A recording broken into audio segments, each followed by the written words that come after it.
Hi, my name is Zubricky, and I'm a physical therapist at Christie Clinic Physical Therapy and Sports Medicine Department. I want to talk to you today about warm-ups and cool-downs as you begin your training for the Christie Clinic Illinois Marathon.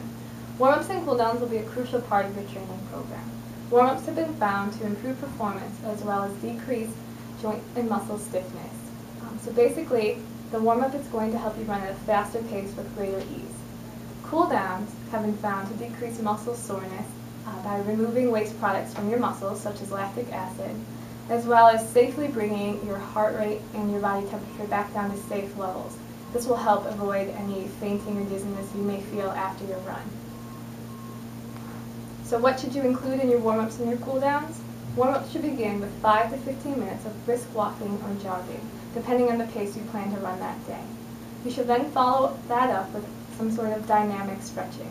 Dynamic stretches include things like high knees, butt kicks, skipping, and also leg swings.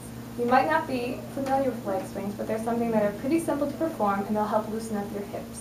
All you're going to do is kick your legs front to back and then side to side about 10 to 15 times in a comfortable range. Again, this will just help loosen up your legs and especially your hips. Following that, if you have a harder run, a workout, or the race plan for that day, you may want to try strides, otherwise known as run-outs. Strides are pretty simple. Again, you're just going to run from about 50 to 80 meters at a pace that's quicker than your warm-up pace, and it may be similar to that pace you're trying to hit that day.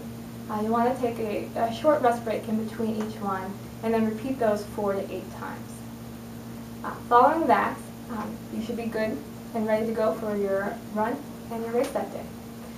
Your cool down should begin immediately following your race or workout that day. This will help decrease, again, any of that muscle soreness you may feel. And it should include 5 to 15 minutes, again, of brisk walking or jogging at a lower intensity. You may also want to include some static stretching of the muscles, specifically the hamstrings, the quads, your piriformis and glute muscles, and your calves. You may also want to stretch your low back and your arms if you had a pretty hard workout that day. One tip I can give you as you train for the marathon in April is to make a routine out of your warm-up and cool-down, to do the same thing every time. That way when you line up for the Christie Clinic Illinois Marathon next April, you'll have one less thing to worry about and have to think about. So good luck with your training and the race, and we'll see you next April.